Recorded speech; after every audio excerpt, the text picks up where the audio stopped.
یہ بیرے والوں نے نشان منزل جلسہ جو کیا ہے تو وہاں پر وہ ایک غیر مقلد وہابی بلایا ہے، ایک دیوبندی بلایا ہے، اور ایک یہ لاہور کا بہت خطرناک شیعہ بلایا ہے، اور ان کو عزت کی جگہ سٹیج پر ڈائس فراہم کیا ہے کہ جو بم مارنا ہے مسلمانوں کو مارو تم۔ یہ آج کے زمانے کے بہت سے فتنوں کا جواب ہے، اور بہت سی آوارہ گردیوں کے لیے یہ ایک تہذیب کا پیغام ہے۔ ملفوظات مہریہ کے اندر آپ نے جو ارشاد فرمایا، ایک ایک لفظ بہت قیمتی ہے۔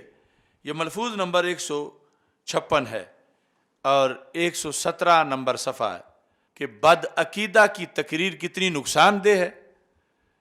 بد عقیدہ کا خطبہ، بد عقیدہ کی تصنیف، بد عقیدہ کا لیکچر، یہ سب کے لحاظ سے، اور چلو ہم جیسے آج لوگ یہ بات چھیڑ بیٹھے ہیں، اور حق بڑوں کا ہے کہ وہ کریں، تو یہ اتنے بڑے بزرگ، اتنے بڑے آستانے اور جو منسلکین کے ان کے لحاظ سے بھی ان کے ذریعے سے ہم کوشش کر لیتے ہیں کہ کوئی سنے تو صحیح کہ پیر صاحب کیا کہتے ہیں، اور یہ جو پچھلے سارے ایک مکس اچار بنا کے بیٹھ جاتے ہیں کہ کسی سے ختم نبوت سن رہے ہیں، کسی سے جو ہے وہ سیدہ پاک رضی اللہ تعالیٰ عنہ کی شان سن رہے ہیں، کسی سے نشان منزل پوچھ رہے ہیں، تو یہ سوچیں تو صحیح کہ یہ بڑوں نے آخر ایسا کیوں نہیں کیا، اور بڑوں کا موقف کیا تھا، اور یہ پچھلے کیوں ان کو فالو نہیں کرتے، چندے ان کے نام پہ لیتے ہیں، سلام ان کے نام پر، اور اعزاز ان کے نام پر، اور انہی کی تعلیمات سے دھوکہ کرتے ہیں۔ آپ نے فرمایا کفار کا مومنین کے ساتھ جنگ کرنا، کفار کا جو ٹوٹلی کافر ہیں، اور تقریر نہیں کرنا، بم مارنا ان کا، مسلمانوں کو، ان کا تلواریں چلانا، تیر چلانا، ان کا مسلمانوں کے اوپر گولے مارنا، توپوں کے ساتھ یا جہازوں سے ہوائی حملہ کرنا۔ کہتے ہیں کفار کا مومنین کے ساتھ جنگ کرنا در حقیقت اتنا مضر نہیں جتنا کہ بد اعتقاد لوگوں کی تقریر و تحریر۔ ادھر ہے کافر کی جنگ، ادھر ہے بد عقیدہ کی تقریر، کہ کافر کی جنگ سے جو بھی اسلحہ اس کے پاس ہو، اور ہے بھی اندر بہر سے کافر، اس کی جنگ سے اتنا نقصان نہیں ہے جتنا کہ بد اعتقاد لوگوں کی۔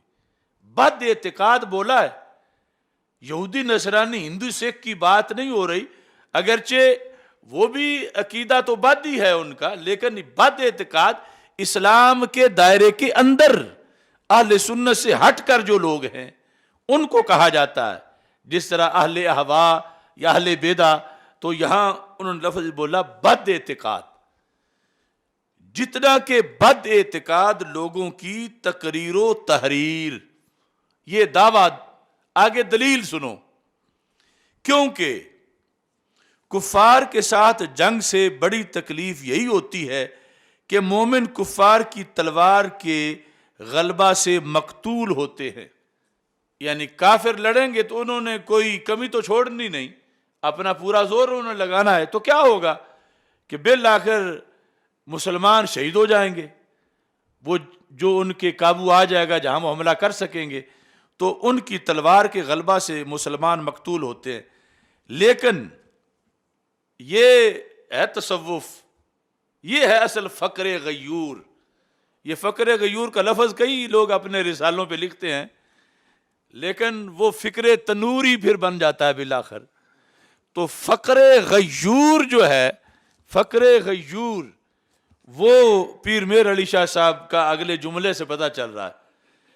کہتے ہیں کہ یعنی بظاہر تو یہ ہے کہ بہت بڑا مسئلہ بن گیا کہ بندہ مسلمان تھا، کافروں نے مار دیا ہے، تو کہتے ہیں لیکن ایمان رکھتے ہوئے مقتول ہونا تو ایک بڑی کامیابی ہے۔ یعنی بندہ حالت ایمان میں قتل ہو جائے، تو بڑی کامیابی ہے. یہ کسی پیر کی زبان سے نکلا ہوا لفظ تو وہ واقعی پھر پیر ہے. فرماتے ہیں کہ لیکن ایمان رکھتے ہوئے مقتول ہونا یعنی قتل ہو جانا تو ایک بڑی کامیابی ہے. کیوں؟ دنیا ہمیشہ رہنے کی جگہ نہیں. مر تو ویسے بھی جانا ہی تھا, چلو کافر کے ہاتھ سے مر کے شہادت تو مل گئی ہے. کہتے ہیں دنیا ہمیشہ رہنے کی جگہ نہیں, انسان محل حوادث ہے, انسان خود محل حوادث ہے. تو جو چیز محل حوادث ہو خود بھی حادث ہوتی ہے. دنیا ہمیشہ رہنے کی جگہ نہیں, انسان محل حوادث ہے. جسم برباد بھی ہو جائے مگر ایمان باقی رہے تو کوئی ضرر نہیں. جسم برباد بھی ہو جائے مگر ایمان باقی رہے تو کوئی ضرر.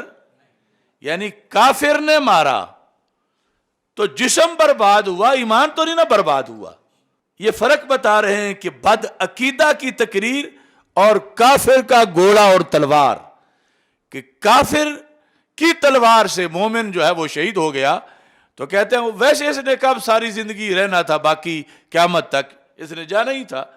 تو حالت ایمان میں رہ کر دنیا سے چلا گیا تو کہتے ہیں کہ مگر ایمان باقی رہے تو کوئی ضرر نہیں.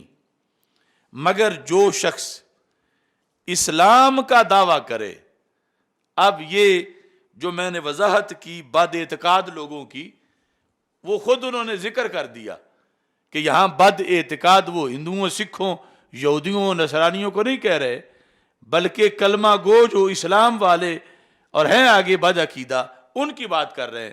کہتے ہیں مگر جو شخص اسلام کا دعویٰ کرے اور محراب میں منبر پر کھڑے ہو کر واعظانہ صورت میں ناصحانہ آیات و احادیث پڑھ کر بے جا تعویلوں اور ہلا بازیوں سے اہل اسلام کے عقیدوں میں خلل پیدا کرے.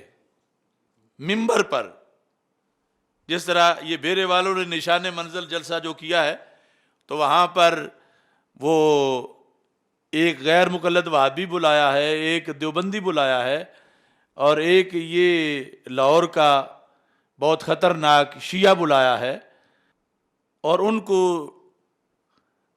عزت کی جگہ سٹیج پر ڈائس فراہم کیا ہے کہ جو بم مارنا ہے مسلمانوں کو مارو تم. تو پیر صاحب کہتے ہیں ایک تو وہ ہے جو کافر ہے اور جنگ کر رہا ہے, اس کی وجہ سے مسلمان شہید ہو گیا, کہتے ہیں کوئی ضرر نہیں کیونکہ ایمان تو خراب نہیں ہوا, جان ہی گئی ہے. مگر جو شخص اسلام کا دعویٰ کرے, یہ جتنے فرقوں والے اب سنیوں کے جلسے میں بلائے جا رہے ہیں, ایک کمپنی نہیں, یہ صلح کلیت کا مرض جب ہم تلاشی لیتے ہیں تو بہت تھوڑے لوگ ہی بچے ہوئے ہیں پیچھے. کوئی گھر بلا کے کر لیتے ہیں, کوئی جا کے کر آتے ہیں یہ کام.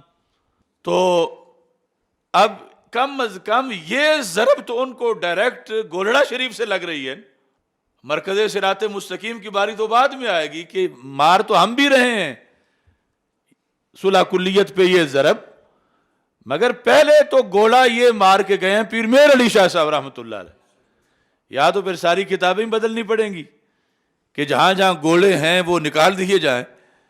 اب پیر صاحب یہ کہہ رہے ہیں مگر جو شخص اسلام کا دعویٰ کرے, یہ بد عقیدہ تنظیموں کے مسل کے لوگ, اور محراب میں منبر پر کھڑے ہو کر واعظانہ صورت میں, یعنی جب لوگوں کو کہا جاتا ہے کہ یہ حضرت صاحب درس دینے آئے ہیں, واعظ فرمانے آئے ہیں, یہ ہمیں نشان منزل بتانے آئے ہیں, ہمیں تو ساری زندگی پتہ نہیں چلا کہ جانا کہاں ہے, یہ کوا ہمیں نشان منزل بتانے آیا ہے, جواد نقوی.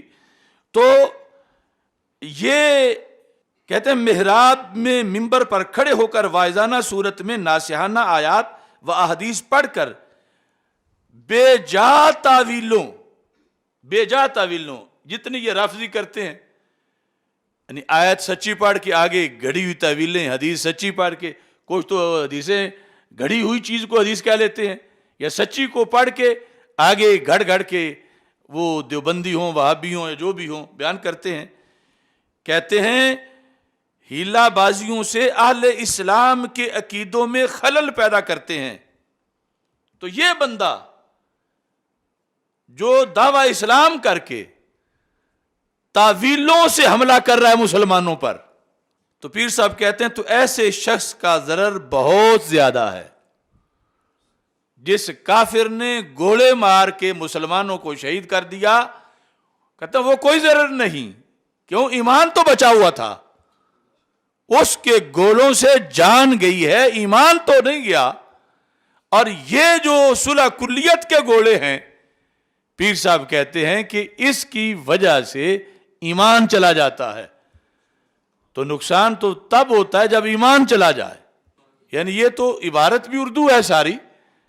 جو شخص اسلام کا دعویٰ کر کے محراب میں کھڑا ہو کر آیات احادیث پڑھ کے بے جا تعویلوں اور ہیلا بازیوں سے اہل اسلام کی عقیدوں میں خلل پیدا کرے، تو ایسے شخص کا ضرر بہت زیادہ ہے۔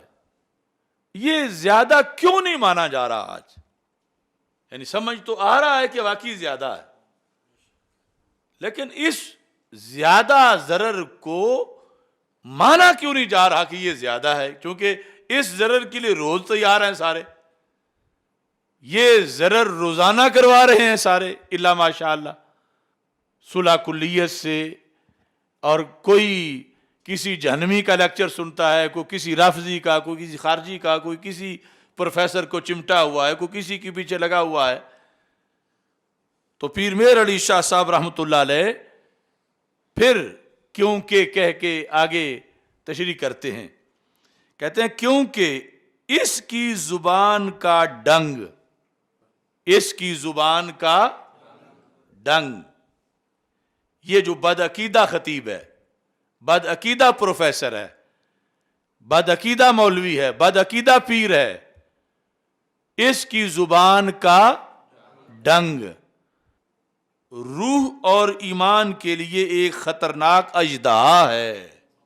روح اور ایمان کے لیے ایک خطرناک بڑا سانپ جو ہوتا ہے، اگرچہ لوگ ان کو حضرت صاحب کہہ رہے ہیں، لوگ اس کو قبلہ جی کہہ رہے ہیں، لوگ اس کو حجت الاسلام کہہ رہے ہیں، لوگ اس کو شیخ الاسلام کہہ رہے ہیں، لوگ اس کو پتہ نہیں کیا کہہ رہے ہیں، لیکن پیر مہر علی شاہ صاحب فرما رہے ہیں کہ اس کی زبان کا ڈنگ روح اور ایمان کے لیے ایک خطرناک اژدہا ہے، جس سے متاع اسلام برباد ہوتی ہے۔ صحبت بد کا اثر برے کام کرنے سے بھی زیادہ برا ہوتا ہے۔ یہ سب ان کا ملفوظ ہے، صحبت بد۔ یہ جو صلح کلیت کا کلچر ہے آستانوں پر، مدارس میں، ہمارے بڑے بڑے دیسی مدارس جہاں صلح کلیت کا سوچا نہیں جا سکتا تھا، آج وہاں صلح کلیت نے آ کے خیمے لگائے ہوئے ہیں، گندگی کا اعتکاف کر رہی ہے۔ صحبت بد کا اثر برے کام کرنے سے بھی زیادہ برا ہوتا ہے۔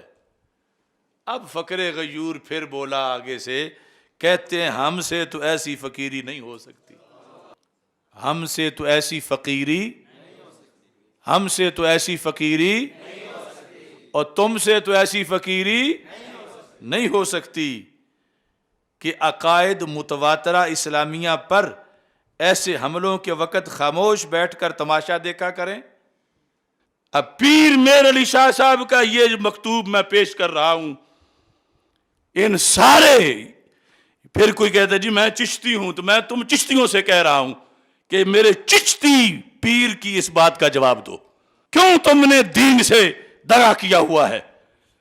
یہ چشتی ہیں، پیر مہر علی شاہ چشتی ہیں، اور وہ یہ فرما رہے ہیں، کیا فرما رہے ہیں؟ ہم سے فرمایا ہم سے تو ایسی فقیری نہیں ہو سکتی، ان سے نہیں ہو سکتی تھی تو پچھلا تم کیوں کر رہے ہو؟ ہم سے تو ایسی فقیری، ہم سے تو ایسی فقیری کیا کہ عقائد متواترہ اسلامیہ پر ایسے حملوں کے وقت خاموش بیٹھ کر تماشا دیکھا کریں؟ تو یہ تو تماشا دیکھنے سے بھی آگے آگے تماشا کرنا شروع کر دیا انہوں نے۔ تو پیر میر علی شاہ صاحب رحمۃ اللہ علیہ، آپ نے فرمایا ہم سے تو ایسی فقیری نہیں ہوتی کہ عقائد متواترہ اسلامیہ پر ایسے حملوں کے وقت خاموش بیٹھ کر تماشا دیکھا کریں، اور ہم ایسے فقر سے بھی ہزار دل سے بیزار ہیں جو عین مداہنت اور بے غیرتی ہو۔ ایسا فقر کہ عقائد پہ حملے ہو رہے ہوں اور سجادہ نشین صاحب ہاتھ چموا رہے ہیں، بولتے نہیں ہیں، روزانہ حملے ہو رہے ہیں، پیر صاحب بس صرف نذرانوں کی طرف ہیں، محتمم صاحب، ناظم اعلیٰ صاحب، خطیب صاحب۔ تو میں اس کو بے غیرتی نہیں کہہ رہا، میں کہہ رہا ہوں پیر میر علی شاہ صاحب کہہ رہے ہیں یہ بے غیرتی ہے، تو ان کی اقتداء میں بھی کہہ رہا ہوں کہ ایسی بے غیرتی کے دروازے بند کیے جائیں۔ اور یہاں آپ فرماتے ہیں مرزا قادیانی سے مقابلہ کے وقت بھی بعض مہربانوں نے جو اخلاص کا معنی نہیں جانتے اعتراض کیا کہ فقراء کا کام بحث مباحثہ نہیں۔ انہوں نے یہ نہ جانا کہ یہ جہاد اس شخص کے ساتھ ہے جس کے خیالات فاسدہ کی تیغ بے دریغ سے ملت محمدی علیہ الصلوۃ والسلام برباد ہو رہی ہے۔ اور اس وقت بھی کچھ لوگوں نے کہا تھا کہ آپ پیر صاحب ہیں، آپ گھر بیٹھے ہیں، آپ کچھ نہ بولیں اس کے خلاف۔ تو یہ ہمارا مقصد ہے، آج کا موضوع اپنے اختتام کو پہنچ رہا ہے، مگر اس کا دھواں انشاءاللہ قیامت تک نکلے گا، اس کی وجہ سے باطل کے خرمنوں سے، کہ کیا تماشا ان لوگوں نے بنایا ہوا ہے، دین پر بوجھ بنے ہوئے ہیں، زمین پر بوجھ بنے ہوئے ہیں، 4 بلڈنگیں بنا کر ان سے 4 فارغ کر کے یہ لے کے جانا ہے تم نے قبروں کے اندر۔ آج وقت ہے، توبہ کر لو، اپنی فکر کو صحیح کرو، اور صلح کلیت کی نانیاں دادیاں ان کو دفن کر دو، اور ایک نئے دور کا آغاز کرو۔ نئی جنریشن جو ہے اس کو اس فکر پر جو فقر غیور ہے لے کے چلو۔